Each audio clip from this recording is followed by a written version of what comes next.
Welcome in to the 21st episode of the Thoughts from the Bench podcast, and Austin and I are doing a doubleheader today, as our previous episode, episode 20, was an interview with Sahadi Sharma. It ran about 30 minutes, and it's a great listen. You should probably go back and download that and listen to it. But for now, we are just doing this as a duo, no interviews, and we are going to talk some Heat basketball, right, Austin? Exactly, as we always do. Yep. And oh wait, never mind. I just got an alert from Bleacher Report that said all the Heat fans are moving to Cleveland. So there's that. I went to go check my phone as you said it. But no, we're gonna probably talk about the NBA free agency a lot, and of course, our maybe the two biggest stars in Chicago sports right now had their press conference to introduce their brand new Oh, yes. contracts. And so, Kane and Toews, of course. yes, of course. Well, there goes there goes our cliffhanger for the episode. So way, way to go on that. Well, I would assume that most people understand who you're talking about, unless you're talking about Cutler and Marshall, in which case I think that you're a little bit early. Oh, not on Marshall, but on Cutler. But all right, All we'll right. we'll save that Packers Bears discussion for another day, and we are going to talk about the NBA free agency domino effect that LeBron James had when he announced he is going back home to Cleveland through an SI interview exclusive. And did you read his essay? I did not, It's believe pretty it or good. not. It's So, it's pretty good. He addresses a lot of stuff on there. I really liked it. I enjoyed it. I was listening to the radio, I think ESPN 1000, they read the whole thing, and I liked it. It was really good. I mean, I think as we talked about on the show that we would support LeBron's decision and we would like his decision to go back to Cleveland, and subsequently I unblocked him on Twitter so he can now show up on my timeline. so he can feel free to follow you back now, Yeah, should that's he, fine. I should mean, he want to. Bron, whenever you want to follow me back, just, hit me up. But I'll definitely have to check that out though. oh, LeBron following me or his essay? his his essay. Okay, that's true. That makes more sense. But yeah, he was. I liked the way he did it. He didn't have a huge press conference about it, but didn't really leak anything really. I mean, I can't No, remember anything being leaked at all, which is great because I mean I don't like that things are leaked. It kind of gives away the suspense of free agency, really. yeah, there was. I had just seen someone on Twitter from Cleveland claiming that LeBron had made his decision to come back to Cleveland like a day early, but I feel like no matter like where you would have gone, you would have had those reporters that would have already made those like false accusations. I highly doubt that LeBron told anyone. I don't even know if he would tell his family, to be Yeah, that honest, because he knows what that means, and like he doesn't want to have to go through another The Decision TV show. So yeah, yeah. I completely agree, and I'm glad he went back to Cleveland. But I think that's enough LeBron talk for now. We're still trying yeah, to grow our yep, love back in for LeBron here. But hey, he could opt out after next year and come to the Bulls, right? he could. Yeah, I think he's gonna set himself up for essentially 1 year deals for the next 4 years. What I think he'll do. Which I mean, whatever. I mean, if Kyrie gets hurt or something, I mean, that's basically what it's for. Yeah, or if Dan Gilbert screws him over like he has done in the past. Which is very possible again. But So, uh, other free agents. Let's move on from him. Chris Bosh staying in Miami is probably my biggest shocker after hearing that LeBron was headed to Cleveland. Me and Luke had discussed previously before we got on here that we have to believe that money would be the number one issue in that whole ordeal. and it was. and certainly was. And another free agent. Um, well, actually, just sticking with Chris Bosh. I thought Bosh was going to Houston. That's where I originally pinned As did him I to think go. everyone. Yeah, and then Miami just turns around and offers Bosh a max, which is stupid. And obviously he accepted it. But And um, we'll stick with the Heat, I guess, then. Believe they're still in talks with Dwayne Wade, I or maybe think they signed one already. no, I think he signed him already. And then they also picked up someone that me and Luke both love and Lou all day, and it's gonna suck seeing him wear a Heat jersey. Well, yeah, that's true. But I mean, he turned Whatever. down he turned down a two or is a 3 year $30 million extension with the Bulls, and then signed a 2 year $20 million thing with the Heat. So 2 year $20 million with the Heat. So I mean, I guess it was kind of whatever. expected, but yeah, it still sucks. Just because I mean, he was that guy for He's been yeah, so long. yeah. I But can't remember. I think that when I started actually really following basketball, he was still on the team. Back when we had Gordon and Kirk Heinrich the first round and Eddie Curry. well, God, yeah, he got drafted in 2004 or 2003 with the Bulls. was it? So yeah, God, love that guy. Anyways, Carmelo stayed in New York. Um, fraud. who else? Lance Stevenson. Where did he's Kings? Charlotte. Charlotte. Um, Uh, oh yeah, who and else am I missing? this Obviously Paul Gasol. yeah, this Pau Gasol guy. Signing with the Bulls. And what do you like that move? I am a big fan of that move because I think that him with Joakim Noah is a lot better combo than Boozer with Joakim Noah.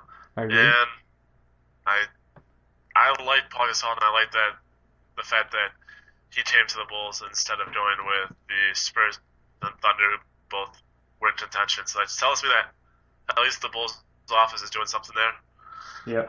In his report on leaving, I don't know if it was like a report on leaving or he got some interview. He talked about how he loved talking with the coaches and how also he talked to Derrick Rose, which I was talking to Luke before this started, that kind of rubbed me the wrong way in that Derrick Rose went out and talked to Gasol but wouldn't for Melo. Yeah. Um, That but sucks. that'll be for another day, I guess. Hopefully, it'll pay off. And I think that right now it'd be hard to argue that the Bulls are not top four in the East. I think I they're would think that you would. I think they're the best team in the East. I would agree, but I don't know how biased that is because I would say that probably even if we didn't get this tall. You also have to remember that Mirotic is coming up. Great player. Lucas raved about him. Um, he's supposed to be really good. I personally haven't seen any footage. I don't know if any of our followers have, but he is supposed to be incredibly good. And then obviously we have Taj Gibson. Most likely will be back now that we don't have the whole Melo signing. Yeah. And it really looks, and I wish that I could take back my talents on McDermott, because now with like the piece that McDermott adds, and he is, I don't know if you've seen him, but he's kind of just killing Summer League. The Bulls really look like they have a great roster going into next year, so gotta be happy about that.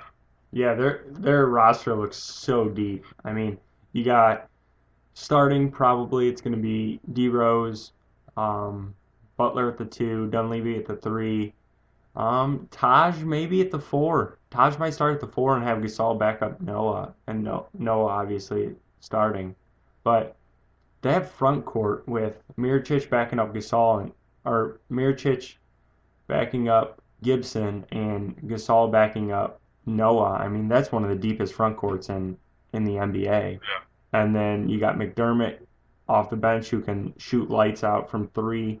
And then Tony Snell is quietly having a great summer league. Don't know how much you read into that, but I mean yeah. that's a great sign for him. I mean, you think about Jimmy Butler in his second year in development and how much he improved and defensively and with the jump shot. And if Jimmy can just improve a little bit with his jump shot, that'd be huge for the Bulls. And of course, Captain Kirk back on the roster took Yeah. a room exception because surprisingly the Bulls are under the cap, which is interesting. And yeah, I mean it's shaping up. Hopefully Rose can stay healthy. I mean that's basically what it boils down to. I mean the whole season boils down to is Derrick Rose healthy or is he not? And And let's just say that he better be after the return number two. yeah, and If we have to wait around for a return number three, I don't think that it'll be a return in Chicago. and you know he's playing in Team USA or trying out for the team. He made the cut for the tryouts, so hopefully he could get there, get some of his confidence and his swagger back, and be ready for opening night. I think that what he does with the Team USA will deem largely on how I feel about him, and that he made, and we had discussed about this in a previous podcast. I don't remember which number it was, that he had originally turned down, saying that he wasn't going to play for Team USA because he didn't. Basically, it boiled down to because he didn't want to risk getting hurt. And I Hmm. think that if you go out there and you have that mentality, you're gonna get hurt. Like it's gonna happen. But I think that if he plays, it shows. I'm not afraid of getting hurt. It's something we all go through, and I'm stronger. I'm stronger now, and I'm ready to play a full season. I think that's what it shows to me at least. Yeah, I completely agree. And you think um, even with you need that fearless mentality back with Derrick Rose, that no fear to the basket, that slashing ability, you need that back. And with Rose, even in the games last year, I know it was a small sample size before he got hurt again, but you didn't see that a lot. You just didn't see that, and that's where they need to come back, and that's where Rose needs to come back and do Derrick Rose things, be an MVP, and keep trying to I don't know, be the best player he can be. And that's basically what it boils down to. That's going to be the Bulls season. If he could do that, then the Bulls are going to be the best team in the East. There's no doubt in my mind. But if he can't, I mean, it's going to be another year like last year, mid 40s wins, sneak into the playoffs, maybe win one series, but you're not going to compete for a championship like that. I completely agree with everything you just said. Um, excited for this year, to say the least. Got a very exciting team. Yeah. I think that when you go through contenders to the Bulls this next season, you obviously have to look at the Pacers who play us well.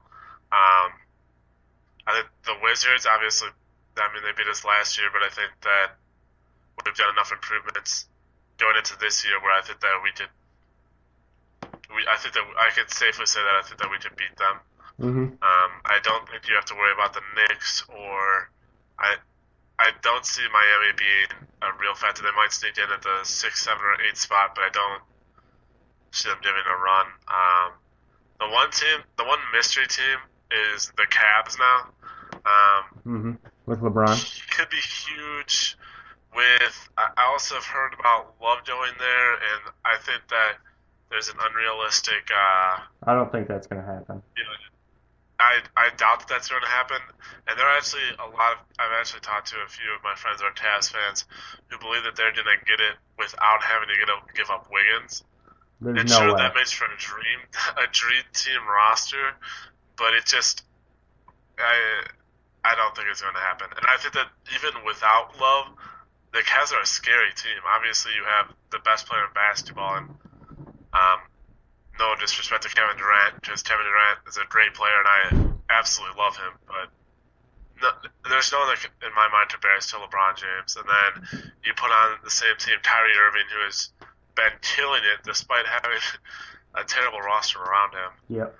and then you go ahead and you get out and you draft Andrew Wiggins. So, It's whew, gonna it's gonna be interesting to see what that Cavs roster looks like. I mean, Dion Waiters tweeted out that he's not taking a bench role, and I mean, I don't think you're gonna bring Wiggins off the bench because I don't think the Cavs are yeah, gonna draft Wiggins. Um, and that's the only person that the T Wolves want. So I don't. That deal's not going to happen. This is how I see the East shaking out. The Bulls number 1 seed, Cleveland number 2. I think Washington has snuck into the number 3 seed. Indiana number 4 after losing Stevenson. I think Miami number 5, and I think Charlotte has done enough. Charlotte kind of made some noise, made the playoffs last year. I think adding Lance Stevenson is a great move for their franchise, somebody they can build around, somebody they can kind of call a superstar there. And I mean, oh, and then you got Toronto, I forgot about. I mean, it's just the East is going to be, it's not going to have a oh, bunch of great teams. It's going to have a bunch of above average to really good teams. They're not going to have that one great team that's going to be a title contender like we thought we were going to have last year. It's going to be like oh, okay, yeah, oh, this team's pretty good. It's going to be a very deep league. I agree. I obviously don't think that you're going to see the disparity in East versus West as far as how absolutely god awful the East was last year. Um, and so I definitely think that we're going to see. I don't think that we'll see a below 500 team in the playoffs for the East. At least I hope not. That still And might happen. like you said, I think what? Below 500 team. I think the Knicks will sneak in under below 500, but maybe All not. right. Well, respect. I don't know, but it'll definitely be more competitive than it was last year. Is all I'm saying. Oh yes, for sure, definitely for sure. And okay, that was a good NBA talk. We're gonna switch gears into the real team that plays at the United Center. I'm just kidding, obviously, but the Chicago Blackhawks, who have officially had their press conference today with Jonathan Toews and Patrick Kane inking their 8-year, $84 million extensions, which is amazing, as I talked about last week's episode. And what I never got your take on the deal. I mean, obviously you love it, but I wanted to hear your reaction to the deal when it happened. I mean, obviously, it's a lot of money, um, and you're hearing around the league that this is a ton of money. However, it is I'd say two of the best players in the league. I don't know two like I definitely say two of the top 10. You got a captain, a leader, assist man, a great guy in Jonathan Toews, and then you have it would be hard to argue and say that he's the best. Patrick Kane is the best goal scorer in the league. There's a couple other names, obviously, to battle against that, but I think that he is the best goal scorer. So I think anytime that you get two amazing players on your team, just it's incredible. And the fact that they're going to be on the Blackhawks for another 8 more years is something I know that I am really excited about, and I've talked to Luke about, and we are thrilled with already everything that they've done. Winning the Stanley Cup twice, reaching the Western Conference 4 times. It's already been. I mean, even if they call it a career now, it would still be an amazing career. And just to think that they're still young in their prime, so that's my thoughts. Yeah, and after after the first year of the deal, so they're under contract this year under their old deal, and then the following year, which would be 2015-16, will be the first year of their new deal, and then 16-17 they will be the highest paid players in the NHL. Which I think deservedly so. And I think around 10 million. And I tweeted this out today that I think that the Hawks just signed. Well, obviously they signed two of the best 5 skaters in the league. I think that you add in Crosby. I think you add in Ovechkin. Maybe not an Ovechkin anymore, but I think Stamkos from Tampa Bay, he's a goal scorer. But I think that Jonathan Toews has cemented himself as the best captain in the league. Maybe he doesn't have the glit and the glamour that Sidney Crosby does, but I think he's the best captain in the league. And Patrick Kane's just the clutchest player in the NHL right now. It's ridiculous. Like if you are in overtime, as the Hawks are many times in the NHL or in the playoffs and in the regular season, I mean, 88's gonna do something to lead to that goal being scored. And you look at it, I mean, in LA, those last two games in Game Five, I mean, he set up Zeus or he got an assist on Zeus's goal that in double overtime that scored the game winner. He scored twice against LA in LA in Game Six and had the game winning goal. And Game Seven when it hit OT, I mean, everybody was looking at it for 88, and if he was coming on the ice, unfortunately, it didn't happen. But he's just that type of a player that you're going to have to watch every time he's on the ice. Completely agree. Yeah, I think that was. Yeah, I think that we said everything. That I mean, obviously, we're both happy about it. I think the rest of Chicago should be happy about it. Mm-hmm. Around the league, I know that a lot of people believe that that's too much money for them, and they're worried about what the Blackhawks are going to do around them. Mm-hmm. But I think that when you have these two players on the team, you have to pay them. Like that's they if nothing else, they've already earned it for what they've already previously done. Yeah, and that's what Stan Bowman said in the press conference. I watched the press conference, and he said that it is so hard to acquire star talent, and we have two guys. I mean, franchise would be thrilled with one, would kill to have one guy, and we have two of them like this, and great pieces around this. And right now, I mean, as we've said before, there's nothing stopping Hawks Kings Western Conference Final again this year. I mean, it's just a matter of time before June hits, and it's going to happen. I mean, it's literally going to happen. I completely agree. And another amazing thing is that, like, not very often do you get a franchise guy, and almost very rarely does it ever happen through the draft. Yep. And that's just incredible. They were both drafted by the Blackhawks, and they were developed. And you know, obviously when you get that type of talent, you have to pay it. So. Yep. I agree with you, and we'll be watching for 8 more years, and it's just going to be fantastic. Hopefully, 3 or 4 more cups will suffice for paying this money. You think so? I don't know about 3 more cups. You don't think so? Not that I don't think that they can. It's that I think that even if they were to win,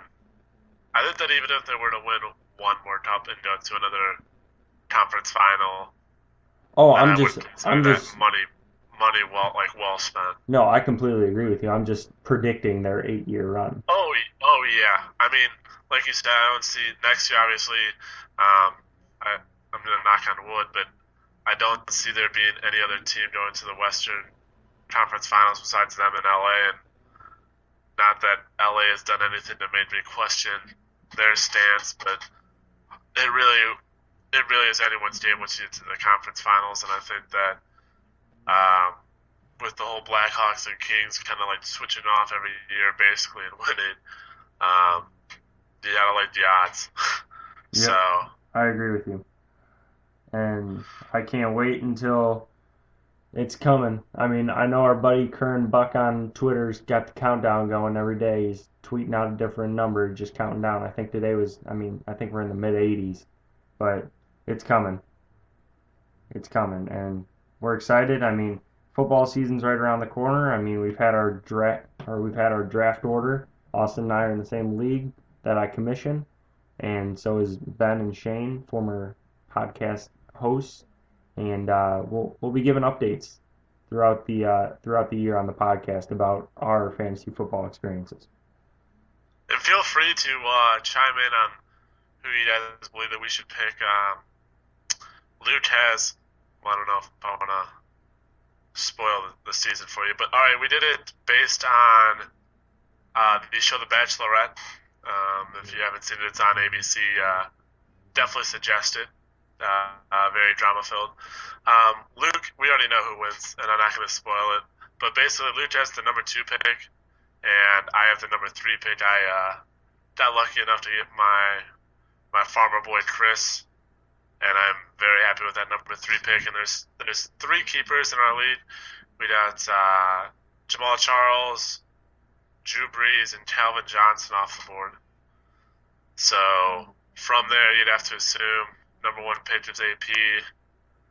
And I know that me and Luke have been talking. It's probably going to go McCoy, and I'm stuck with either Forte or I was also thinking about Marshawn Lynch. So if you guys want to, feel free to chime in on that as well. I know I'm always looking for more insight on who to draft, despite the fact that it's still 4 weeks away or something like that. August 10th. 3 weeks. August 10th, whenever that is. Like 3 weeks or something. Mm-hmm.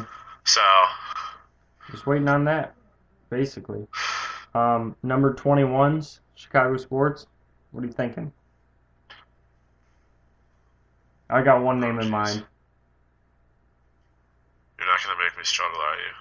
I don't do like jersey names. Sammy Sosa. Okay. I actually, like, in the back of my mind, I remember seeing 21 somewhere. Sammy Sosa would be mine. Jimmy Buckets. Jimmy Buckets is he one. is. Major Wright, I think, wore 21. We're not going to go Major Wright, though. I think you have to go Sammy Sosa. Like, that's we already blew past Major Wright's coverage, so that's fine.